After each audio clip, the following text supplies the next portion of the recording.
Yo, yo, yo. Hello everyone and welcome to this little video. If you're watching, oh, I am so grateful to be here sharing with you. And you know, it's so interesting because I feel like such an oddball in some ways by sharing all the time. Not sharing all the time, I just share a lot. But anyway, it's such an incredible thing because I really firmly believe in the ability to share on social media just like thoughts, like things that we don't really talk about in our daily activity, and perhaps not even talk to our partners about because we're tired, or you know, under certain circumstances we're feeling stressy and we don't feel anything, and anyway, I'm here to share. I don't know, I'm here to share and just share with you like what some kind of questions that one asks. And if you're here watching with me, and you must have some kind of interest about your own self and about what someone else thinks about something, you know what I mean? And that maybe we can share things and make social media like really, I don't know, I have a dream. I just have a dream. That's why I started to share, because I felt that there was so much like kind of falsity,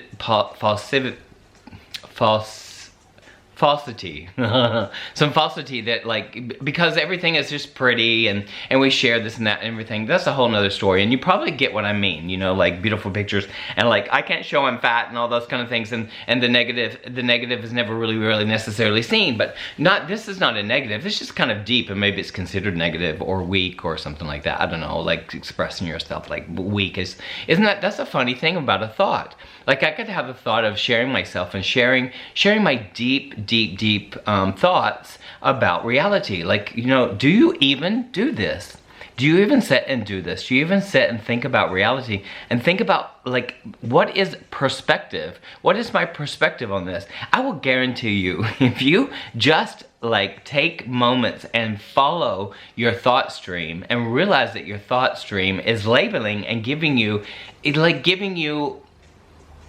an opinion about everything, like, and also about anything, about an object, a subject, or anything like this. I like this, I like that, I don't like this, this is green, this is purple, this is yellow, what is else yellow, then all of a sudden you think about a duck, and then you think about a banana, and then you think about, like, you know, like, I don't know, sex or something. You know, you think about, things will lead. So this is the thought stream, and what I've realized through some kind of irrational moods, or you know, I used to have these moods and thoughts about the moods, and I used to think, you know, like I'm like this, and what I've realized, let me just insert this, is that life is like this, but the ability to recognize this flow and accept that flow is so incredible.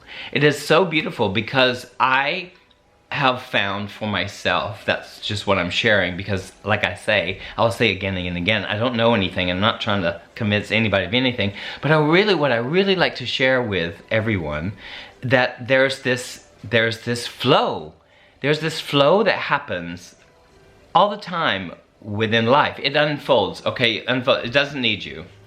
Like, life doesn't need you, you know? Life doesn't need you. All it needs for you to do is show up, and then you act.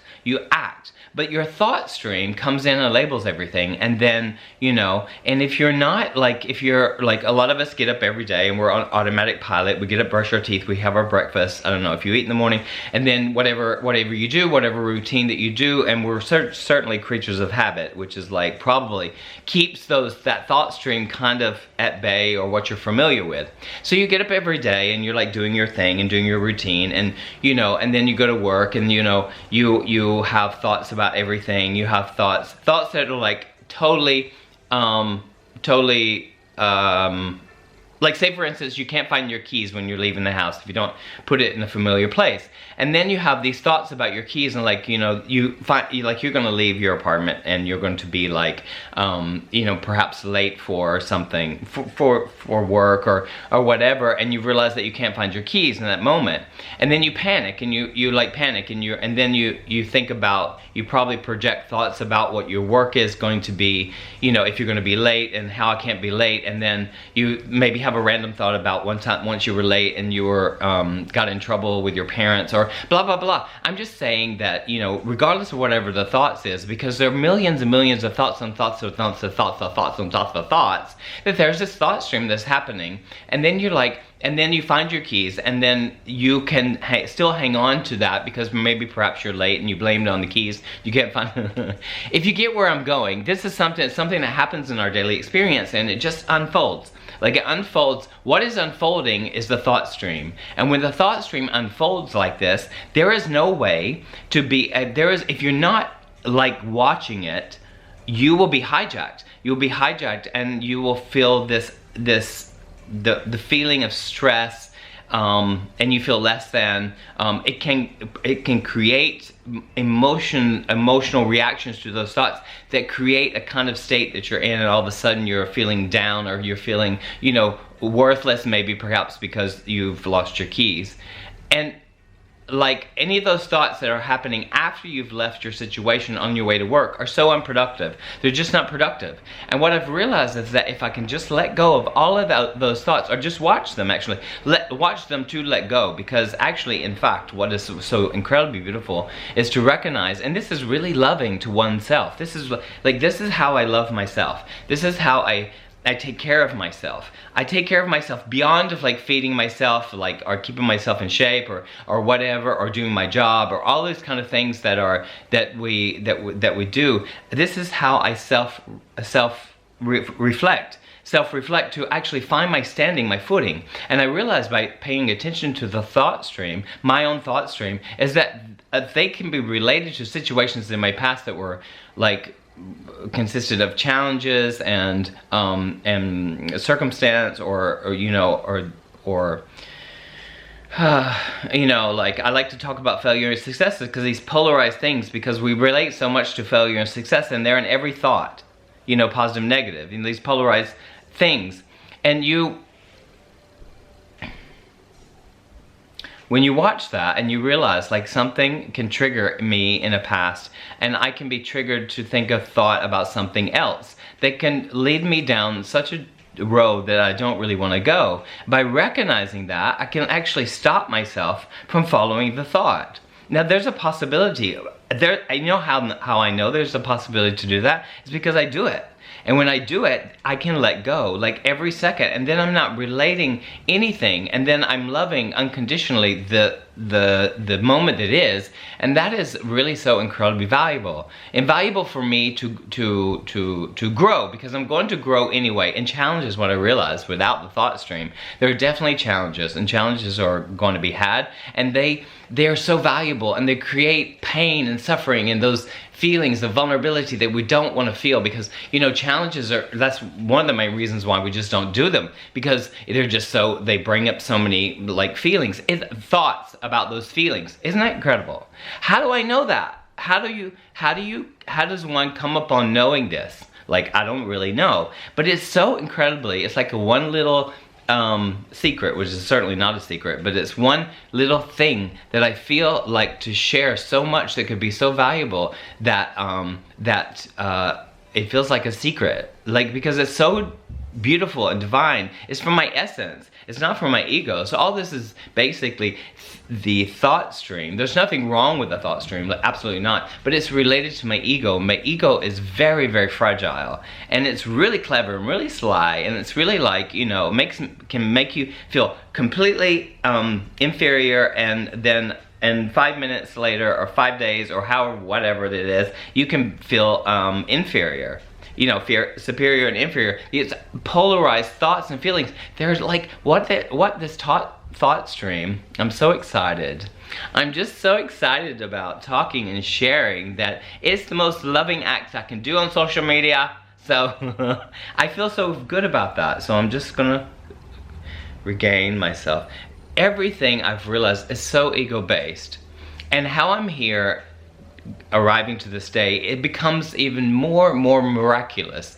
Daily experience by watching the thought stream that are labeling everything, and watching that becomes more and more mysterious and marvelous. And by not attaching to any of those things, you just have the moods and the thoughts like pass by like clouds, and you let go, and it's so powerful. You know, and it's just, you know, sometimes more than others. There's definitely these challenges. But like I say, challenges are had, and challenges are or something that I've feared in a way, because you don't, that will bring me some kind of vulnerability, because everything that you do that's new brings some kind of sense of vulnerability, because you never done it before. But if you can have confidence in the fact that you can feel your vulnerability, hey, voila, there you go, there's the recipe for unconditional love, recipe for accepting what is, the recipe to actually just be involved in loving yourself so much. Now, this whole loving thing is like what I said before, and I'll probably repeat it again, but it needs to be said over and over and over and over and over and over and over, because this self-talk that you have in your head, self-talk is different from the thought stream, because self-talk also is positive and negative. It's positive and negative, the self-talk, and you get to decide which one you want to follow, the positive or the negative thought. You really get to decide that. But we're on automatic pilot so much because our ego has been the definite captain of our ship. And definitely, for sure, the ego is certainly running the show. It's running the show. It ran my show for such a long time. And that's why I feel like it's such a secret to share with you that it doesn't have to run the show. My essence. There's another part that looks at all this there's evidence there in the thought stream. There's evidence that I have chosen a certain kind of thought that led me to feel less than or lack or whatever, all those kind of silly things that we feel, that we are, that we're like, we don't come from that. We don't come from that. Ain't nobody got time for that. We don't come from lack. We are incredible, full positive potential positivity. We are full of potential. It's not just about positive and negative. It's all the same thing. It's all the same thing. So it's how we're labeling certain circumstances as positive or negative. And certainly if we label them as negative, we certainly don't want to go through it again, because that's how we work. And that's how it's too painful. It's just too painful. And talking about your emotions has been such a... No, we're not going to do that. We're certainly not going to do that. You can check this out on social media and see, like, are there any positive vibes? A friend of mine said the other day, like, I'm so grateful for positive vibes. So here I am again. I'm just sharing that. And it's just relating to yourself and loving yourself. And like, that's the first thing, because you can't love anybody else unless you love yourself. And that sounds also a little bit maybe cliche, scary, and kind of oofy. I don't like that feeling. Well, hey, there's something there. There's something there, and there's so much value in actually self-reliance. And in order to self-rely on yourself, you gotta love yourself. And love yourself through all of it. And so drop the victimhood, drop all this kind of blame, shame stuff, and that, like when you come to realize that, hey, I have choices in these things. I didn't even realize that I had a choice in anything. I didn't realize that I had a choice in any kind of decision at all. And when I recognized that I did have a choice, I was like, whoa, oh my God. And so therefore it started to let go of the way my patterns were before, and to decide, like, hey, I can actually feel good most of the time by not relying on these thoughts, And like I say, the thought stream, what I've realized also too, like, I don't really know, but just for me, it's like, I guess at one point it has been valuable, but I'm like, I don't even agree with them, because they're all ego-based. They seem all ego-based. Now, what helps me move and wash the dishes and brush my teeth and these motor skills and help me walk over there, help me make a decision, what I prefer, which is another thing. It's all illusional. All of it's like what I prefer and what Susie prefers, or what Kendall prefers, or what Kyle prefers. I don't know. How do we know? Like, who cares what people prefer? You know what I mean? That's a huge debate on, like, who's got the right answer about everything right now. Isn't it a bit crazy? Don't you want to stop and see that's crazy? So, like, you can see the whole world as yourself, because there's a war going on, and inside of yourself, maybe perhaps there is a war going on inside yourself too, especially when you are feeling, inferior. Or even superior, because we know all those kind of people. We know the people who feel superior over you, and they definitely have, it can be, it can be confidence, arrogance disguised as confidence. I think that's one of the things of what I've realized, and I've actually been there, so there's no judgment. I have also been that too. And sometimes the ego likes to take that stand when it feels, arrogance, Yeah, when it feels confident, it can bring on some air of arrogance, definitely, for sure. You know, especially if you have a CV. I have a very, very high CV of my dance profession, which has been like very, very good for the ego. But in for my authentic self, I have to say, as I look at it, it's been like, okay, because I expected such like a red carpet kind of thing when I started to create my own work. The absolute opposite of that happened for me, basically. The feeling within inside myself, and like judgment was going on, the approval thing was going on. People need to like this and like that, and like I don't have a place in this world. They have to validate me, and I won't be able to work, and all this kind of thing. That's the thought stream. The thought stream is just going, coming, and going, and coming and going. And like I wasn't necessarily really conscious of any of this, but as I started to look at my thoughts, because the thoughts are so sharp and so quick and so fast that you think you are that, you assume that, and that was so beautiful. And then when I woke up and I was like, hey, Miss Thing girlfriend, hello girl, hey, oh, okay, stop it, okay, who is saying that? Like, who is saying that? I have this big, huge tattoo on me, and I called him Bob the Dragon. He is my negative voice, because my negative voice, like, is really good. You know, he's really, really good, because throughout that negative voice, I would not have learned to actually find my essence, my authentic self. So I just really, like, wanted to tattoo that on my body and just feel his, I don't know, his body laying on my body. And actually, that it's so close to me, but not right now, Bob. I'm like looking down at him, and I'm just saying, like, not right now, Mr. Saboteur. You know what I'm saying? So it's kind of like, it's so interesting to share that. What do you think? What do you think during your day? Like, what do you think? Do you have positive and negative thoughts about yourself that can inflate or deflate you? Like, what are those things? What are they? They're so silly. They're illusional. Definitely, and you judge yourself, and you because someone judged you definitely before in the conditioning and the programming, and that is where it all begins. Well, where it all begins, where the ego starts to develop, and all of a sudden you need what is yours.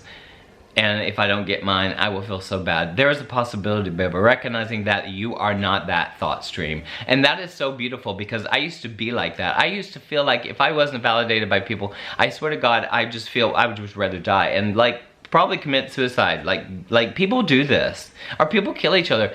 I mean, that is really dramatic, but that's the extreme of the situation of the world. And that goes on within inside of you. And if you can recognize, and we all must have these thoughts. I don't know, I'm not you, but I've read a lot, and I've understood to understand myself, and find that the self-love just keeps on ascending or rising. You know what I mean? In the sense of like, wow. Nothing that I can do will define me. There will be nothing that I could do that will define me. The labels that are created, and some kind of labels of what I'm doing as a teacher, as a choreographer, whatever, I'm doing my job. That is what I'm doing. That is not who I am. And who I am drives that, and it affects all of that as well. Of course it does. And all of the thoughts, positive or negative, I realized by following the thought stream, are bogus.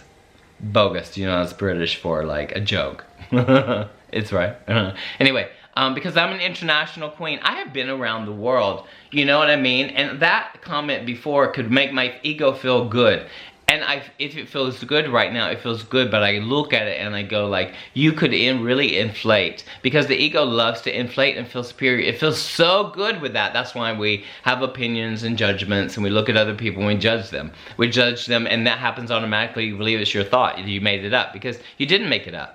And because we feel better. We feel more powerful when we judge people. We feel so superior. And like I say, this is really not noticeable, but it certainly will create a kind of war storm inside of you eventually, what you repress, because you're repressing. Because when you judge people, you're judging yourself. And this is a very, very, very important golden rule that I have adopted. And I see it, and I can see, yes, my mind judges when I look. Of course it does. It's a development, but the essence of myself that is looking at the judgment recognizes that I do not have to follow that thought of judgment, and realize that with anything, I'm motivated by love and acceptance of all that is, that I am not better or no one else is better or anything like that. It goes both ways, and I can recognize that I can actually feel my authentic love, that my birthright. It's my birthright to be able to decide that, not my program or